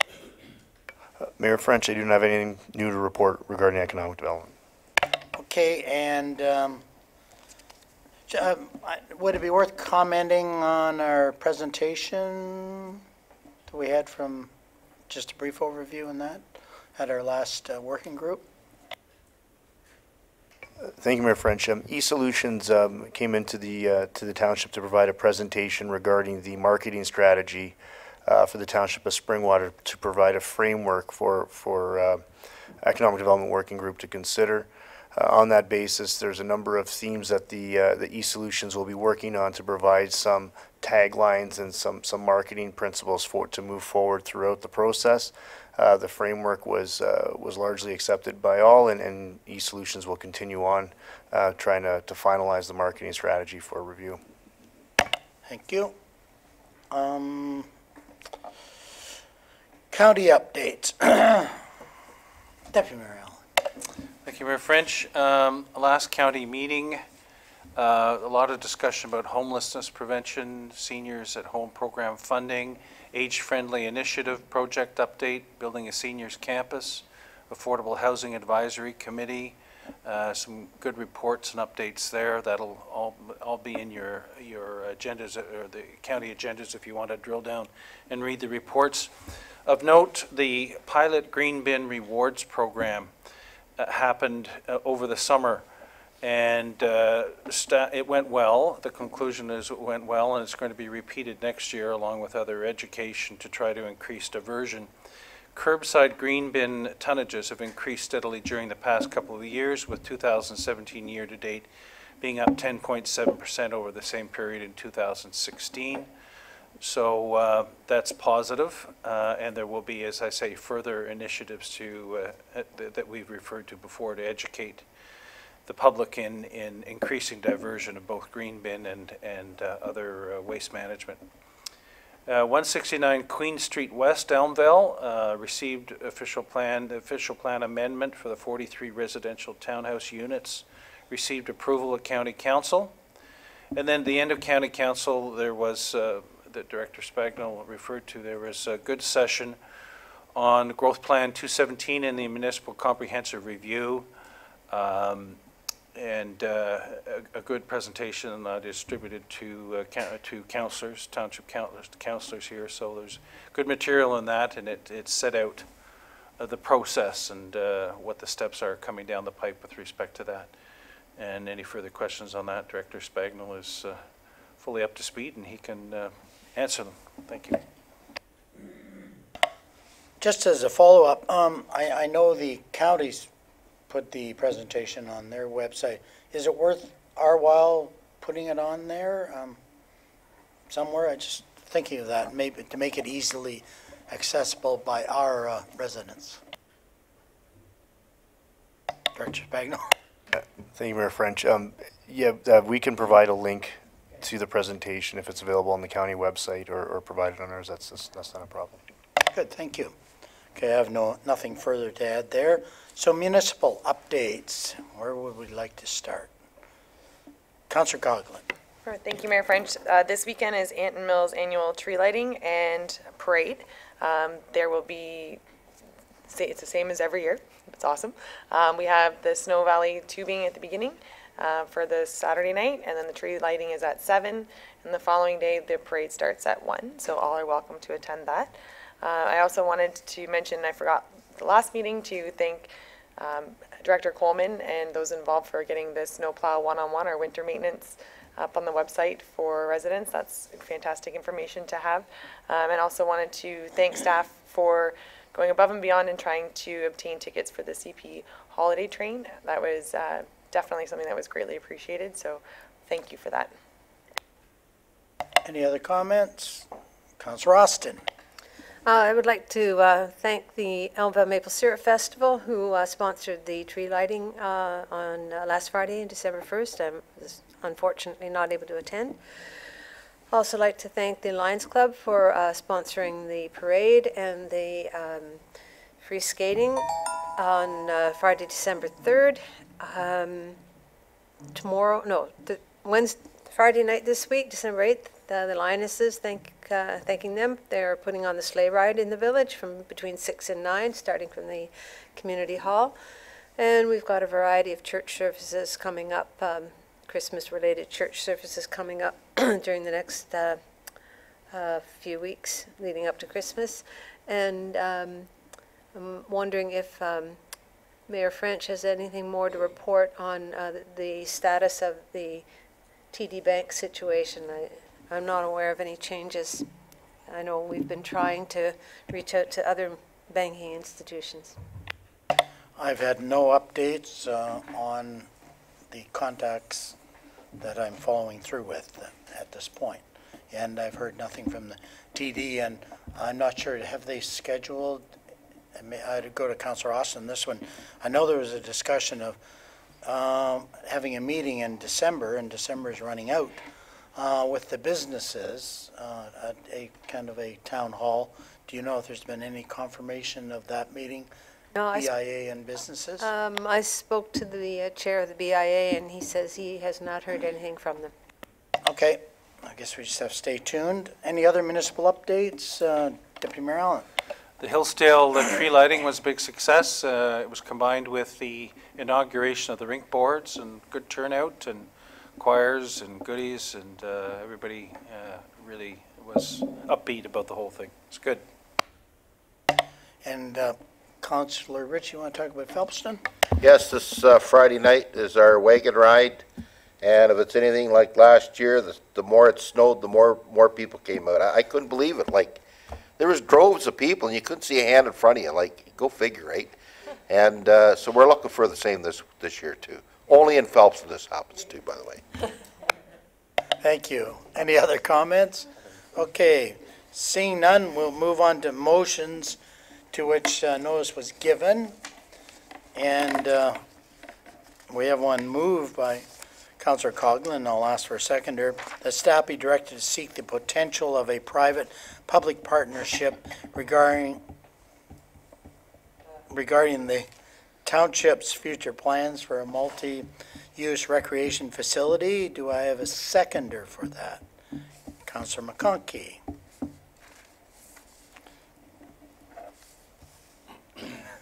Just the two. Okay, open for discussion and questions. Deputy Mayor Allen. Thank you, through you, Mayor French. As I had discussed with Councillor Coghlan earlier, I think this would be a good step to look into as we get closer to the event. Usually, when you start to explore these possibilities, it's part of alternative options with respect to funding. You've got more detailed information. You can therefore receive more significant and detailed details with respect to the alternatives. So I think this motion is a good one, but it's premature. Okay, thank you for those comments. Any other comments on the motion? Okay, Councillor Hanna. I guess I see advantages and disadvantages here. The advantage being that staff are doing the soliciting of developers, if you like, and it's a buffer between council members and developers, so there's no conflict of interest when it comes to future votes relating to those particular developers, which currently I don't believe is in our procedural bylaw, but coming forward in the code of conduct and the ombudsman and the integrity commissioner, it could become an issue. So this is probably a good buffer, but the timing, I don't have any comments on that. Okay, I'll let you speak to it last if you like, because it's yours. No, because I just want to make a comment, and then I don't think there's a lot of other comments. Yeah, I think it's premature, because it'd be nice if we had an idea exactly what we're doing, and then we can go out with a very focused effort, because that's my understanding how most of the major sponsorships take place, is they're kind of proceeding with a particular project or whatever, and they can create a lot of excitement and go out, and they're typically specific facilities, the ones that I have seen sponsored in that, whether it be Toronto or whatever. Sometimes it's direct monies into the project, sometimes it's simply a rights to name something for a short period of time. I would support something if, and again, I don't like wasting staff time, and it's not a waste of time, but, and I'm going to let CAO Brindley, I'd certainly be encouraged, staff look into different models of sponsorship for publicly owned facilities. With that, I'll let CAO Brindley pick up on, and then I'll have Councillor Coghlan. Thank you, Mayor French. From staff's perspective, we don't have a problem with the resolution, but just understanding that it will not happen until we actually design the facility, understand what the costs are, and then we can do this. And to explain to council too what a private-public partnership is, it's not necessarily just sponsorship of a naming rights. York University's tennis facility is actually run by a private company. So this could be a third party that comes in, pays for the facility, and then essentially has a 20-year lease on it. So there's a number of different options. I just want council's staff doesn't have a problem with this, but understand that it will line up within the natural progression of building the arena and the community center. Okay, well, that's it. I'm fine with it. Councillor Coghlan? Thank you, Mayor French. And as council will recall from the last meeting, the news, when we heard that YMCA is moving, yes, they're looking for a location in North Barrie, but the question is how north of Barrie? Are they willing to come into Springwater? I don't know, but if we don't ask the questions, the answers are no. So partnerships like that, it doesn't just need to be with development communities. There's lots of other opportunities out there. I'm not aware of them. I'm not the professional here, but I do, but from what I understand, without direction from council, that's not something that staff can or does do. Fine. Councillor McConkey, so CAO Brindley first, and then Councillor McConkey. Sorry, Mr. Mayor, I just want to respond to that. In light of the Barrie situation where the YMCA is selling their property, we have been trying to get information. We're still on it. Both the City of Barrie and the Y are very tight-lipped about it, so I have a feeling there's already something in place, but we are still trying to do that. Regardless of that, the YMCA does operate the actual pool facilities in Innisfil, in Wasaga Beach, and Collingwood, and that's something that naturally we would pursue as part of this this resolution in the due course of developing the facility. So it's still a good avenue for us to look at. Councillor McConkey. I disagree that it's too soon. I think building partnerships and networks and discussing feasibility has to come early. In any project that I've dealt with, you go out to your sponsors and your stakeholders. You have a plan. It doesn't have to be all, you don't go through the design and the concrete, you go through the feasibility. So I think we are at the feasibility, the business requirements stage.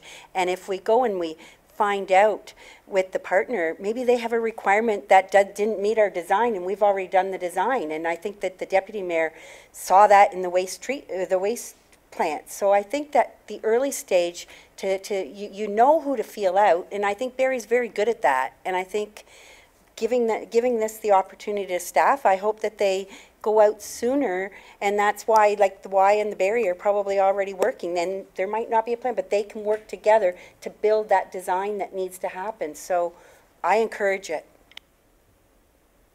Deputy Mayor Allen. So I direct the question to CAO Brindley. If we voted in favor of this, how would you go about doing this if you were tasked with doing it presently?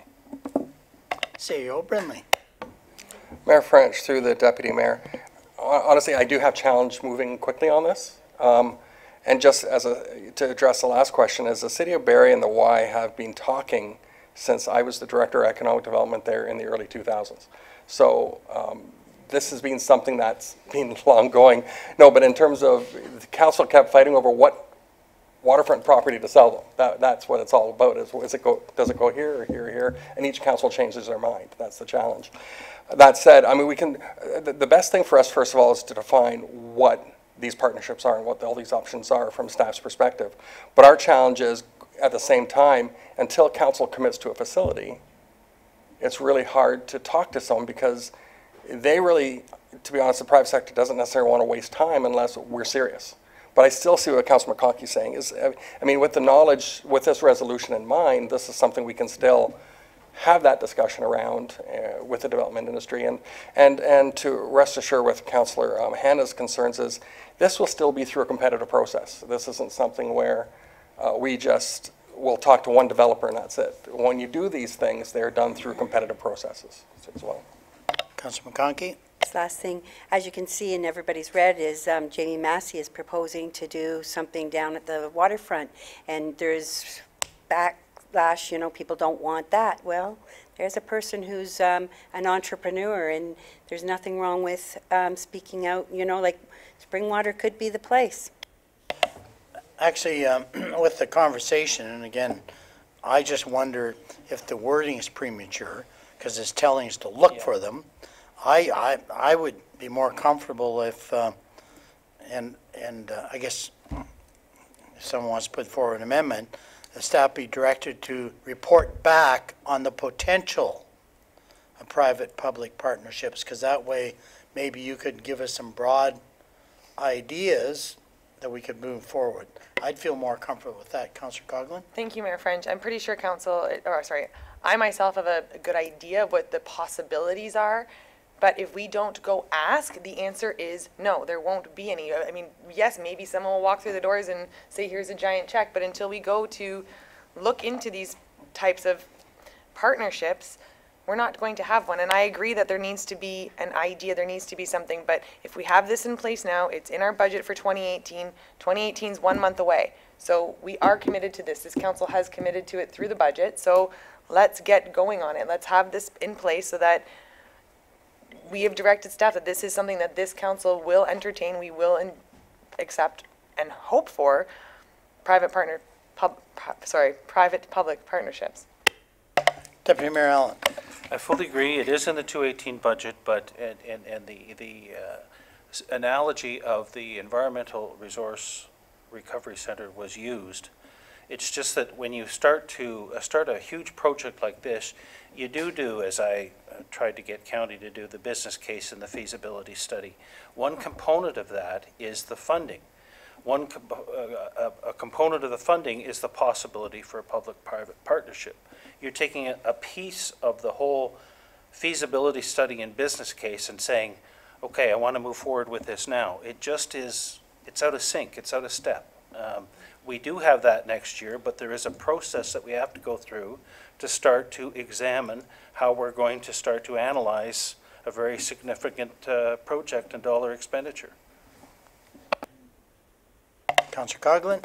So what I'm hearing is that we would have staff come back with funding options saying that, okay, private partnerships is one of them, but without knowing if there's a private partnership to go into, that is an existing funding model, yes, but we need someone on the other end willing to look into this with us. And that's why I would like, this is a blanket statement. This just allows, you know, when you talk, this just allows staff to do what they're good at, what they need to be doing. Like, you know, knowing that CAO Brindley has an inn and Barrie at this, when you said that, I'm like, perfect, go in there and get in between that deal and get the why here. Like, I just think that this encourages staff, lets them know where this council is, and providing direction, concise direction to staff.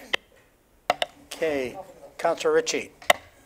Mayor French, I think this is premature. We need to nail down a piece of property and then go from there. Because everything else is a moving target. Because they're going to say, regardless of the entrepreneur, well, where are you going to put this? Springwater Township's a big spot. You put it in the north, you put it in the south. Well, we got some ongoing things, but we can't talk about it. Well, when you get that cleared up, come and see me. Until that time, I'm busy. Well, that's the story you're going to get. So why don't we just leave it, get something nailed down. That'll be next year or whenever. And until that time, leave staff alone. I'm sure they got lots to do. Anybody else want to speak to that it hasn't? And then I'm just going to ask for Councillor Hanna. I would just ask if Councillor Coghlan would consider a friendly amendment, just adding the words after multi-use recreation facility at strategic timings.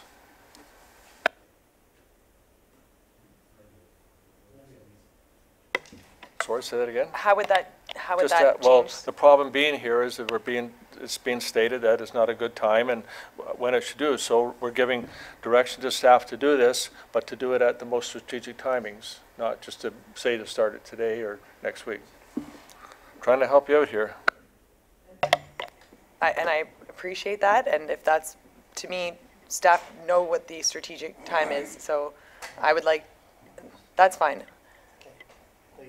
I understand that, but this emotion is on the table, and no, but that's where you say out of order. When someone says that what I'm doing is a waste of time, that's where the chair was able to say I didn't say that.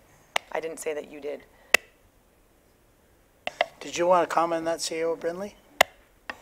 Your Worship, just to say, it says seek the potential, and there's no timing here. Staff doesn't have concern because it is something we would be doing anyways for this facility. But you know, just don't expect a staff report from us on January, whatever the date. But I also I want to sort of deal with this, the YMCA things. The City of Barrie YMCA is more than a pool. They run social services. They do all sorts of things. And until I see a bus route coming down this road, how are their people going to get to this facility? So I just want to, I'm the realist. I'm not the opposite. I'm not the optimist or the pessimist. I'm a realist. but I'm saying the center does a lot more than just swimming and physical activity. They run complete social services, newcomer services. They do all sorts of things that relies on intensive transit system. So I'm just saying we are on it, but don't get your hopes up. Okay, anybody else that hasn't spoken to it? Okay, so the resolution, just remind everyone, moved by Coghlan, second by McConkey, that staff be directed to seek the potential of a private-public partnership regarding the township's future plans for a multi-use recreation facility. All those in favor? Opposed? Can I have that recorded, please? Sure. Please, that comment's out of order.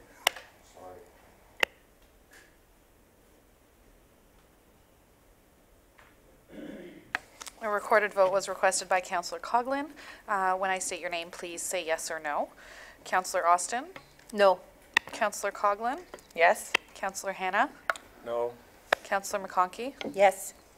Councillor Ritchie? No. Deputy Mayor Allen? Nope. Mayor French?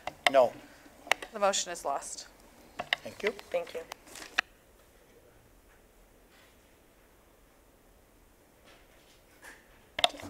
So let's move on to the next notice of motion, and I think Deputy Mayor Allen's the mover. I'll read it and then seek a second. Seconder, that a golf committee be formed for hosting the 2018 Springwater Swing Golf Tournament with involvement of the mayor, 2 members of council and staff, and that the golf committee be directed to provide regular update reports to council, and that the golf committee specifically report to council for approval on the following matters: fundraising strategy, options and recommendations with respect to the location of the tournament for approval, and tournament costs and pricing. That the following members of council be appointed to the committee: myself and 2 of the other councillors. So I need a seconder, first of all. Councillor Coghlan. And actually, since it's your motion, Deputy Mayor, I'd like you to do the lead-in. Thank you, Mayor French. I just, in previous golf tournaments, sometimes decisions have been made that not all the councillors were aware of. And it's an important event, it's an important year, and I think just having a committee working together and reporting back on these items to council before final decisions are made would be constructive. Thank you. Any other comments? Councillor Hanna. Thank you, Mayor French. My comments are just to the members of the committee, and I would suggest that if, as everybody knows, I've reached out to Vesper Valley Hills, as I was requested to do. I will hear back from their board of directors before year end, and I would suggest that if the determination is that the council decides to have it there, I'd like to volunteer to be on the committee, or if the determination is to have it at the Barrie Country Club, which is also in Ward 5, I'd like to be on the committee as well. Given that, I think if it's in one of the other wards, the ward councillors in the ward where it would be held should have the option of being on the committee. Any other comments? Councillor Coghlan. Thank you, Mayor French, and noted on that not all wards have golf courses in them, and this is something that raises funds for the entire municipality. I think that all of us bring something different to the table. I know that there are some avid golfers at the table. I spent 5 years as an event coordinator at a golf course. We all bring different things to the team, and I think that compiling in a team that brings different strengths to a subcommittee would work really well with our recreation department, and hope for the same success that we've had in previous years. Any other comments? Okay, I'll make some final comments. Yeah, I don't think the membership on the committee should be ward specific just because this golf tournament happens to, or golf course might be in that ward. I think we need people that are interested in being on the golf committee to make as much money as possible so we can support the charities and the things that we're doing through it. And I have no problem, and we'll bring all final approvals back to council. I think that's a great idea. So with that in mind, Councillor McConkey? I have a comment on that because I guess that's where I think some of the disconnect is it all about the most money, or is it also about showcasing what we have in Springwater as for a golfing facility? And sometimes, I'm not a golfer, okay, but I've seen the golf courses, and I know that some people came with me to the Barrie Golf and Country Club because they would never have had that opportunity in the past to golf there. They're not a member. So some things offer different value.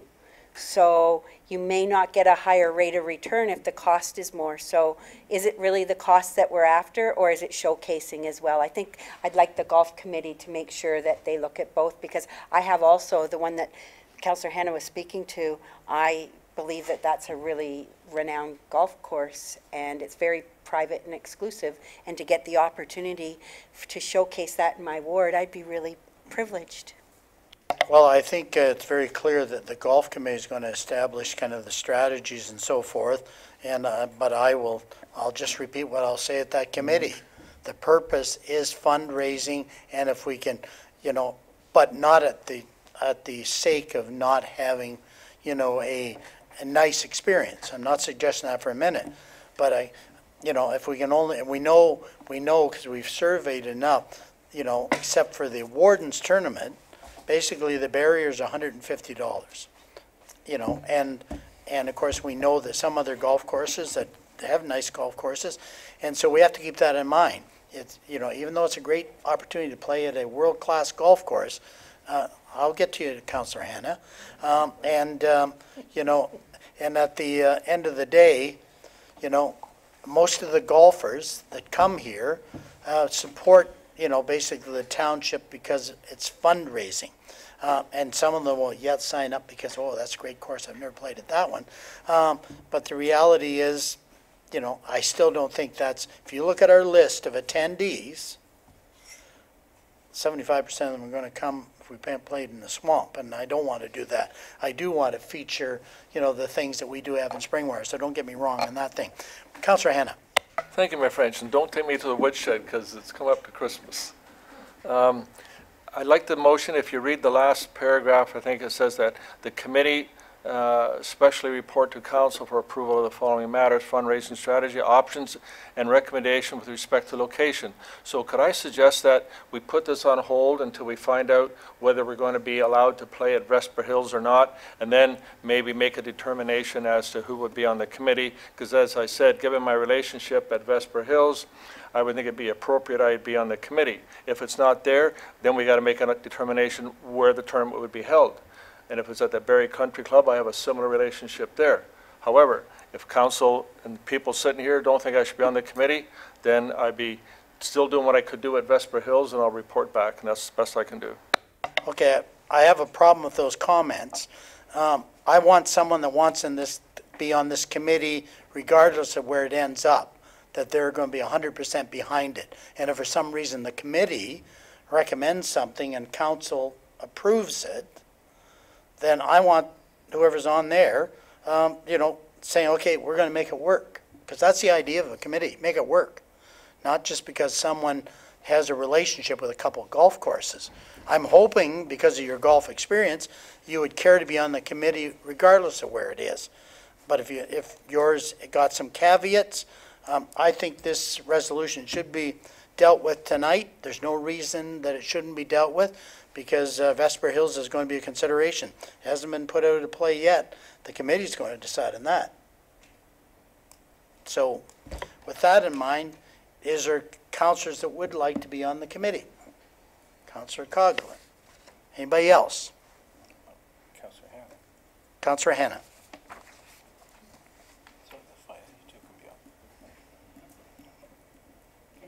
With all due respect, Deputy Mayor Allen's a financial guy, and the one we held in Barrie and so on, he does the financial reports, and he takes a lot of work off our staff by doing that. And having said all that, regardless who's on the committee, we all know how hard the staff works in these golf tournaments as well, and they're the ones that really make this successful in most respects, to be quite frank, in my opinion.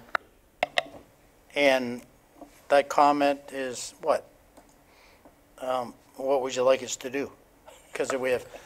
Well, I would like you to step down and be a member at large, and let Deputy Mayor Allen be the chair. Well, we can table a resolution, see how it goes, because I'm not stepping down. So do you want to table? I'll step down. I'm not. Deputy Mayor Allen. I'm going to step down. That's not a problem. Some boxing gloves and some wagers. Mayor French, if I may interrupt. Sorry, Deputy yes, Mayor Council. Allen. I can step down from the committee. It's something that I want to be a part of. I have never experienced not being part of something. If I want information about it, it's not like I can only get it at this council table. I think I have a great working relationship with staff, and I'm more than happy to help the day of. So I can step down from the committee, not a problem at all. Okay, thank you. So you're withdrawing, and we'll insert Deputy Mayor Allen. Just for the record, I would be glad to do the spreadsheets whether I'm on the committee or not, so. Turns me on, you know, doing these spreadsheets. Well, and as a comment, I'm pretty sure this year that Brianna had them done before you got to the meeting. So just as a Oh, no, FYI. no. Only after she called me with lots of questions. Okay, so you've heard the resolution. We're having council approve what happens with the golf tournament, and the members of the committee will be myself, Councillor Hanna, and Deputy Mayor Allen. All those in favor? Carried. Opposed?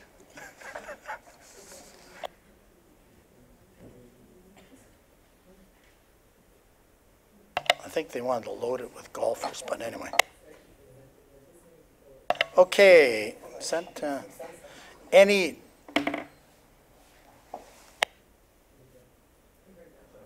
so is there any notices of motion that would like to be put forward?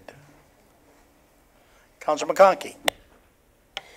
I would like to put forward, no, it's not a notice of motion, it's future consideration, sorry. Okay, any notice of motion? Okay, seeing none, we'll move on to items for future consideration. Councillor McConkey. Okay, I have an item for future consideration. Being on the hydro board, they were talking about different sources of energy and how you can get revenue from energy. And just to lead into it, I got excited because of course I saw the Midhurst, and they were showing us how much revenue how much wattage and that the Midhurst solar plants produce. So it felt good to me to see that, you know, that space is being used. And, you know, Barrie has no solar farms, so it's great to see that. But there's also, they were talking about biomass, biogas or whatever.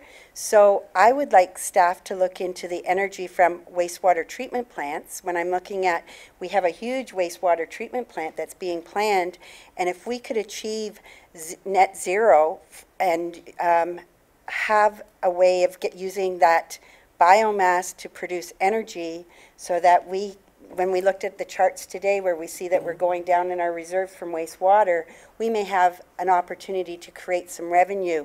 And I do have contacts from Ontario Hydro where we could put in for an application, which I can provide to staff. And I also am getting information from someone who has some pilots that have done biogas, electric, and heat generation. And there's an opportunity for revenue generation. I also asked, well, would that help us achieve zero phosphorus? But of course, they're not engineers at that, so I couldn't get that type of answer. But I think that we have to consider it and look at a net zero from wastewater or waste treatment plant. Actually, I'm going to go to CEO Brindley. It's nice to ask for that information, but obviously we have to get a lot of engineering background and all that stuff. Now, are you saying, Councillor McConkey, I just want clarification, because you suggest some funding. So would the future consideration for staff to look into funding for gathering information on biomass generation? And I think first we have to look at, well, I talked to the CAO about this to see if I should be doing a motion. What I think we need is council to have information of the potential of what it could, and staff need to look at the potential if we have potential in Springwater for such a thing. And I think that's where I was heading with the report. Maybe the CAO Brindley could help me out here. The CAO Brindley, or do you have enough direction? Do you have an idea where you want us to go? Where we want you to go? Thank you, Mr. Actually, when Councillor McConkey approached me, it's not a new concept. Council might not be aware, but I sit on what's called the Aqua Client Advisory Board. And I was invited actually in late November to a full day session on net zero. I thought they meant net zero, output out of the plant, but it wasn't. It was net zero plants that actually take the human waste, go through a bioproduct, and essentially create energy. But unfortunately, we had a council thing that day, so I couldn't attend. But there is information that at least on the preliminary level between Councillor McConkey and myself, I could at least assemble without getting into the detailed engineering or anything, but at least talk about what the concept is, and then council can then direct me later in terms of where we might go with this. Okay, not as long as you have enough direction and enough clarity. Any other items for future consideration?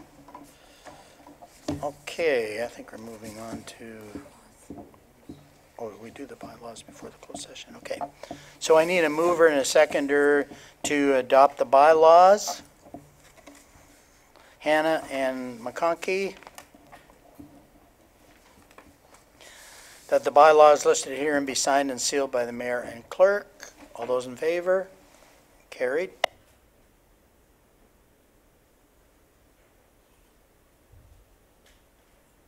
Now I need a mover and a seconder to go into closed session. Hannah Coughlin.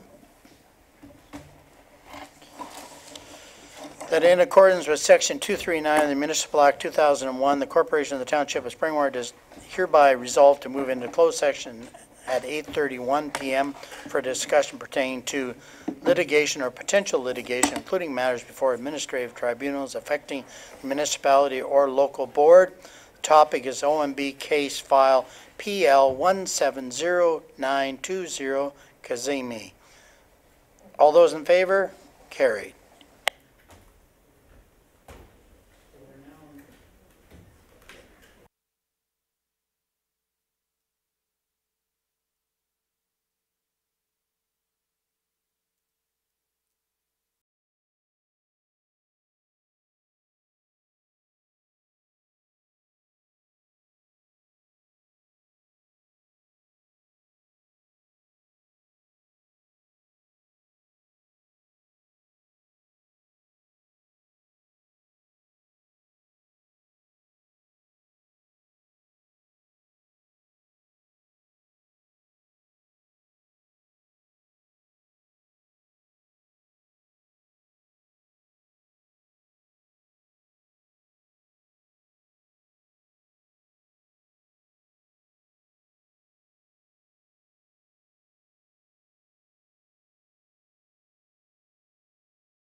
Okay, can I have a mover and a seconder for us to rise from closed session? Austin and Richie?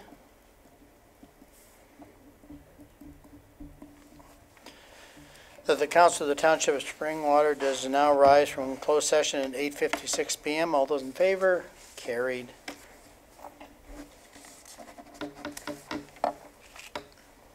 Confirmation bylaw, can I have a mover and a seconder? McConkey and Coughlin? That bylaw 2017-099 to confirm and adopt the proceedings of council at the regular meeting held on December 6, 2017, listed herein, be signed and sealed by the mayor and clerk. All those in favor? Carried. And the adjournment bylaw, can I have a mover and a seconder? Coughlin and Allen.